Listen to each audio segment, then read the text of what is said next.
Hello everyone, I'm MisterFrisco and it's again time for my real estate show. Today on my podcast, Frisco Housing Market Insight, my guest today will be Chris Christian with BHC Office Solutions. And if you're a fan of the Cajun food, there is a restaurant in Frisco where you can enjoy it, and I will talk about it today. Meet MisterFrisco, a realtor selling residential real estate in Frisco and far North Dallas. As a former professional athlete, track and field, and strength and conditioning coach, MisterFrisco immigrated to the USA 20 years ago with $50 in his pocket, a suitcase, and zero English to pursue the American dream and build a successful real estate business. Hardworking, persistent, customer service, and detail-oriented, MisterFrisco strives to secure a smooth closing on his client's biggest investment, their home. He puts his experience and knowledge to serve his clients the best way possible. Building his business by referral allows him to maintain relationships with his clients and serve them even after the transaction is closed. This is Frisco Realty News with MisterFrisco. So let's navigate through the housing market in Frisco. The average time for homes for sale in June for Frisco is 12 days on the market, which is great news for buyers and sellers. And for buyers, because the homes for sale stay longer on the market, so they can choose. And for the sellers, because 12 days, it's still short time compared with like 5-7 years ago when it was probably around 40 days. So here are the key updates for July in pre-owned single-family housing market. So let's dive into it. Home prices are up, with the median price in July reaching $686,500, a 2.8% increase from the last year and a 9.6% raise from June. More homes are on the market too, so with 374 houses available for sale, which is 25.6% higher than the last year. Sales are slowing down with 50% fewer homes sold than last year and 10.6 fewer than in June. Homes are taking a bit longer to sell, as we talked about in a couple of minutes ago, so with a median of 12 days on the market. The pending sales decreased by 15.3% from last year and 22% from June, with 2.3 months of inventory on the market. So traditionally, the decrease in pending sales and existing home sales, along with increasing inventory, shows that the market is slowing down. And as we talked before, the prices are still going up because the inventory is still very, very low. Now let's talk how to prepare your home to sell quick. The market is still good for sellers, but yet you still need to do some work to prepare your home for sale in order to sell quick for top dollars. So what is important to know in this market? That market is strong for sellers, but buyers like to buy upgraded homes, and those that are not upgraded are staying on the market. It is not the same market as it was like a year and a half ago. So the first thing you need to do, inspect your house and make sure that the roof, AC, and foundation are in good condition. All of this could give you a lot of issues if they're not in a good condition and you are in the middle of a transaction.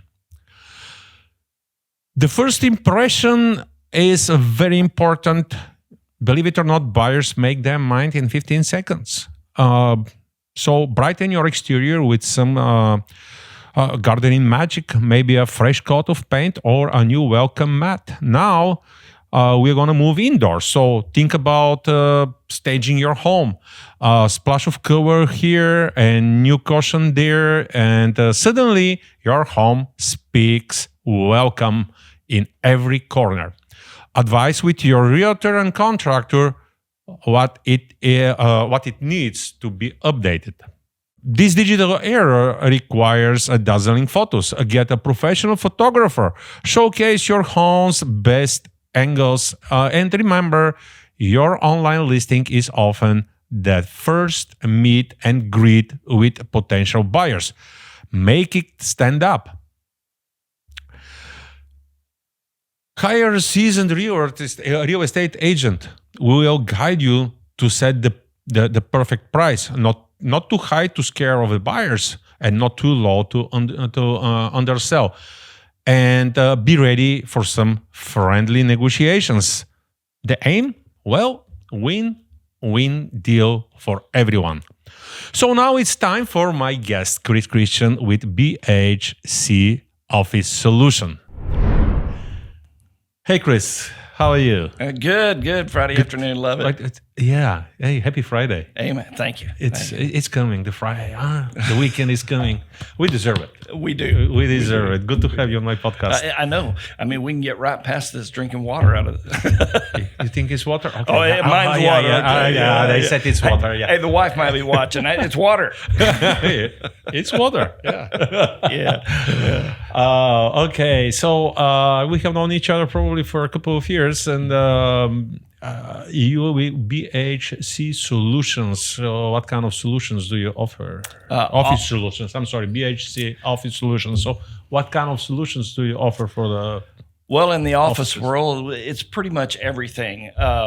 We are a large liquidation decommission company, which allows us to bring in high-end pre-owned, so we can sell new or high-end pre-owned to our customers. And that really covers the entire gamut. Everything from the flooring people that we work with to the people that do the cabling and all of that. We work with everybody as a whole generalized solution to the answers that you need, because each project's a little different. I mean, you might come in, need a chair and a desk. I might be working with a client that's, needing 50 cubicles and 20 private offices. So we cover it all. That sounds kind of complicated, when I think about the office furniture. So I just go to the store and I want this chair and this cubicle, just get me in there. So that sounds like a much more complicated. So you're part of the entire project to set an office. Oh yes. I work with the different departments within everything, because we do design and layout, and we field measure if necessary. We take it each little step through the process, because it really is a process. And in a lot of these projects, I mean, I like to say it's just furniture, because furniture is made to make the process better and easier for everybody that uses it. But if we don't put the right product in for a client, it's not going to be right. So we have to go through and take the time to talk to the clients and actually find out exactly what your needs are. Wow. All right. Well, then, so you sell new furniture? We do. New furniture. Yeah, we sell new furniture. We work with probably 50 lines all of the time. We have access to a lot more than that, but we will narrow that down as to what you need the furniture to do for you. I mean, if we're talking about just seating, which I love to get into seating, we can talk about that. But if you're needing different communications, soundproofing for your offices and things like that, we do all of that. So really just going in and really digging in and talking to the clients and making sure that we're getting what the customer needs. Oh, okay. So office chairs. That sounds okay. I listened to your presentation, one time, and it's just a chair, man. Okay, so you go, you sit, and you feel. What's so complicated with these chairs? Well, it's not really complicated. The thing with the chair is, what do you need that chair to do? Because if you come in and say, Chris, I need a chair. Well, I've got to find out what it's going to do. Do you need it to fold up and stack and make it where you can put it away? Or is it a chair that you're going to sit in all day at your desk, and you're working 8 hours a day sitting in that chair? Is it something, because if you sit in a chair and I sit in a chair, it may fit me great, may not fit you at all. So you have to find out exactly what you're doing. And then when you do say, okay, I'm going to sit in this chair at my desk and work on my computer all day. I need it to be adjustable enough to fit to you instead of you fitting to the chair like we've always done for all of these years, is we just take whatever we get and we sit in it. I can adjust the chair starting with the seat depth to fit what you need instead of the other way around. All right. Well, that sounds like a science a little bit. That fits for a certain person with a certain body type and let's say such a posture. So that's interesting. So do you actually ask all these questions when you sell the furniture? Oh yeah. Yeah. Even if I've got a client that's just buying a chair, all of those questions, you really have to find out what they need, what they're going to be doing to be able to bring exactly what they need. If all you need is 100 folding chairs that you're going to hide in the closet at the gym when the basketball game's over and then pull them back out when you need to have a meeting, that's one thing.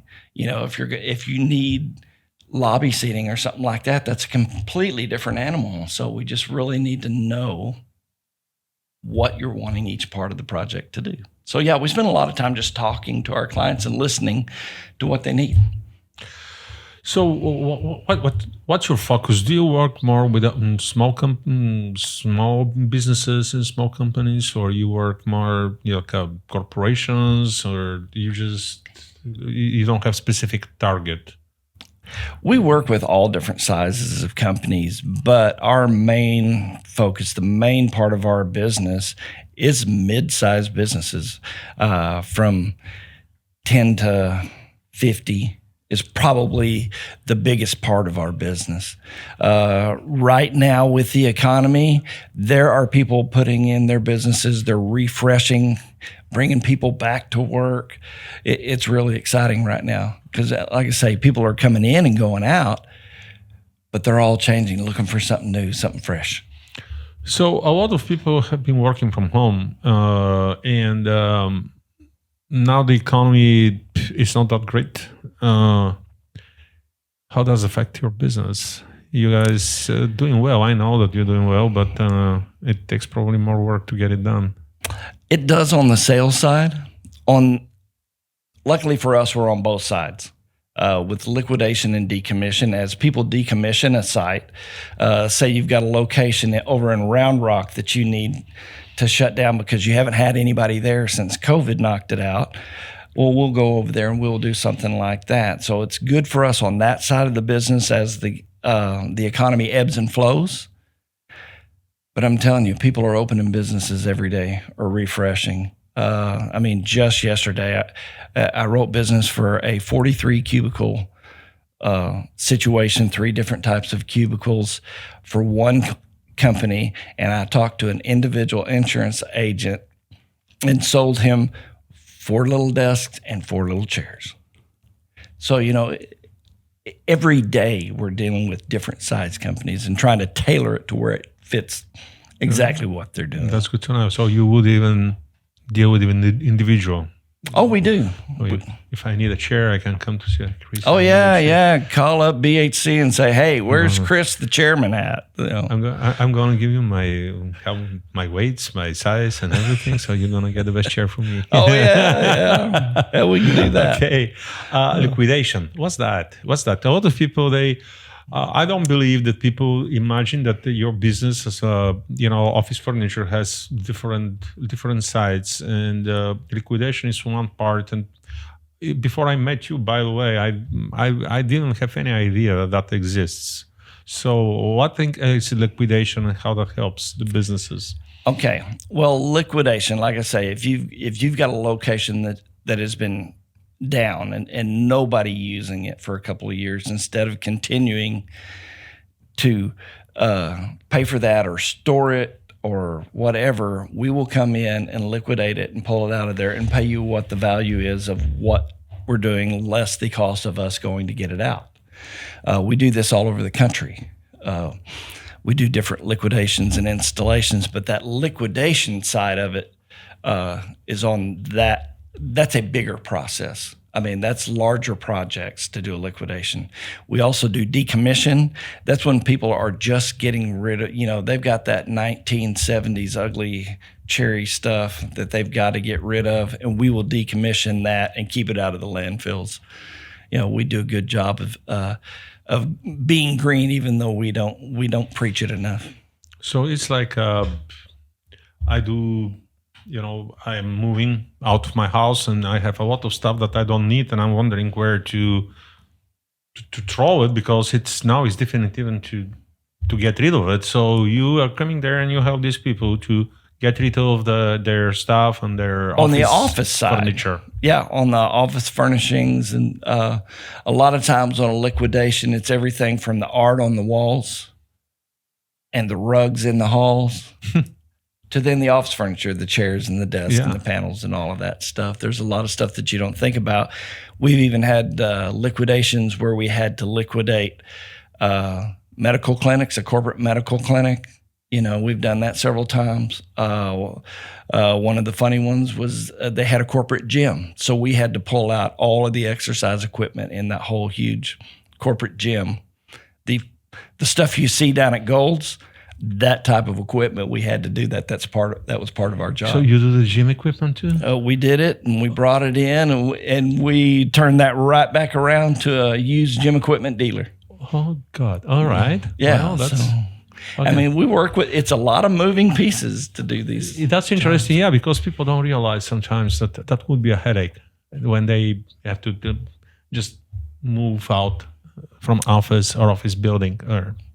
It is. It's a big deal. Like I say, apparently, it really is. I mean, because you're working with your IT staff, you're working with all of that, you're working with us.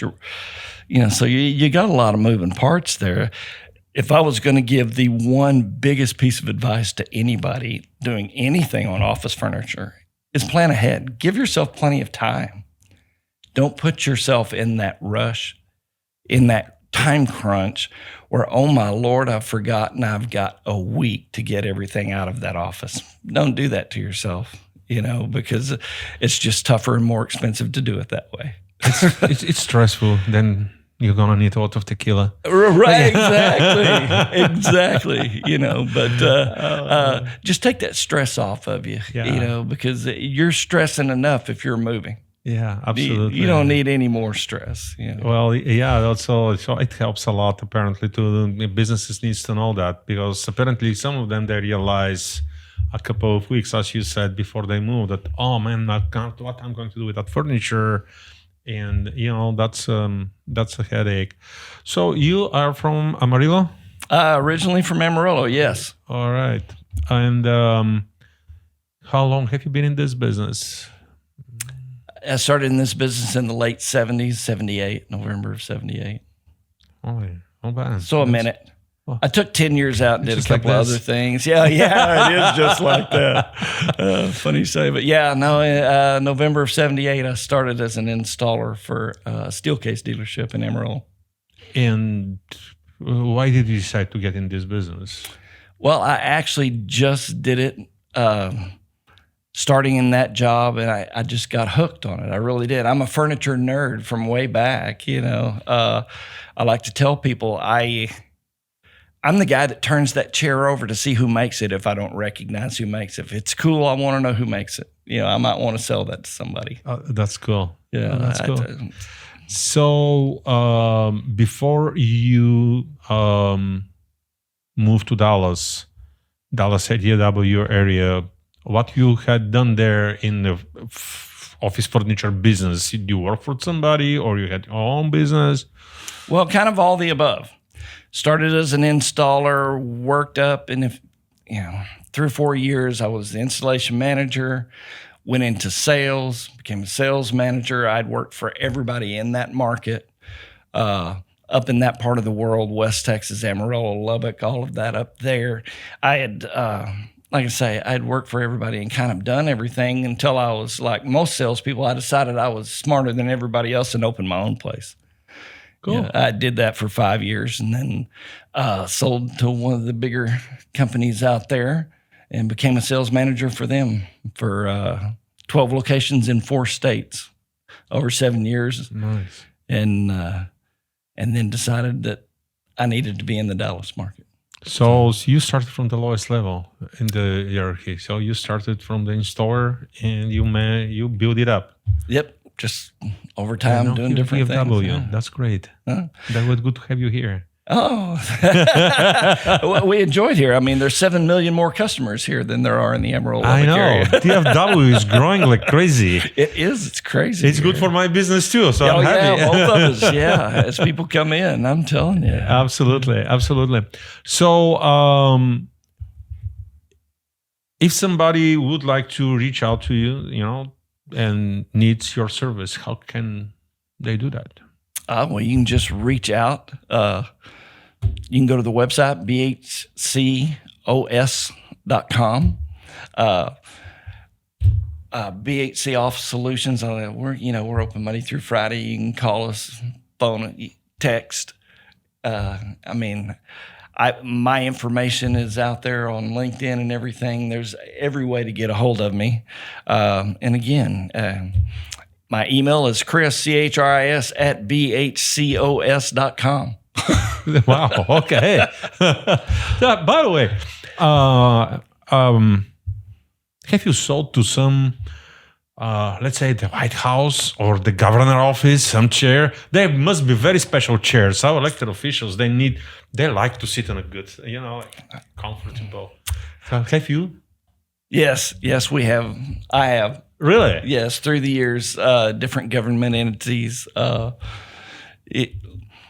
They spend a lot of money on their furniture, and they get the best price.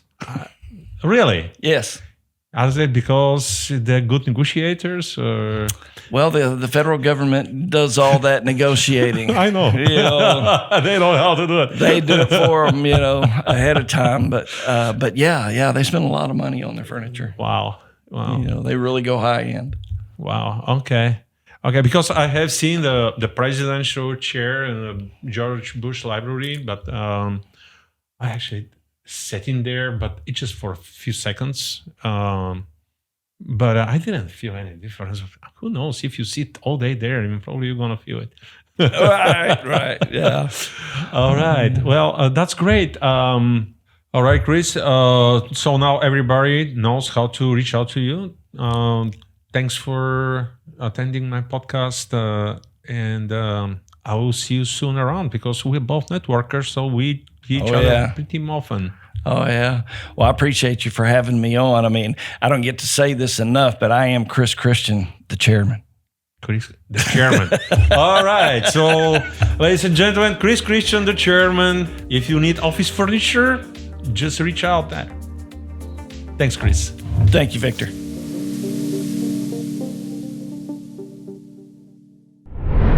So now it's a time for our social news. Let's talk about restaurants in Frisco again. If you would like to have a great time and enjoy Cajun food in Frisco, great culinary delights await at the Green Gator. I would like to introduce you to this wonderful restaurant filled with Cajun goodness, and let's dig right in. Located in the heart of Frisco, the Green Gator, a restaurant that truly embodies the spirit of Southern hospitality. It's a place where the friends and family come together to enjoy good food, cold drinks, and a warm company. The first thing you will notice when you step in the Green Gator is the inviting atmosphere with comfortable seating, friendly staff, and vibrant decor. It is an establishment that immediately feels like a home away from home. The real star of the Green Gator is, of course, the food. The menu is a delightful mix of Cajun and Creole dishes, offering a taste of New Orleans right here in Dallas, in Texas. From gumbo and jambalaya to pop boys and crawfish, the authentic flavors are sure to satisfy your taste buds. In addition to the delicious food, the Green Gator offers a wide range of drinks. Whether you're in a mood for a classic cocktail, a cold beer, or a refreshing non-alcoholic beverage, you will find plenty of options to quench your thirst. The Green Gator regularly hosts live music and sports events, adding to the lively and fun ambience of the place. Whether you're looking to catch the game with friends or enjoy some tunes with your meal, the Green Gator has got you covered. In conclusion, the Green Gator Frisco is more than just a restaurant. It's a hub of community, fun, and most importantly, great food and drink. So, whether you're a local looking for a new favorite hangout or a visitor eager to try some authentic Southern cuisine, be sure to check out the Green Gator. You're sure to have a good time. This is all for today. Thank you for watching, and I look forward to seeing you on my next podcast.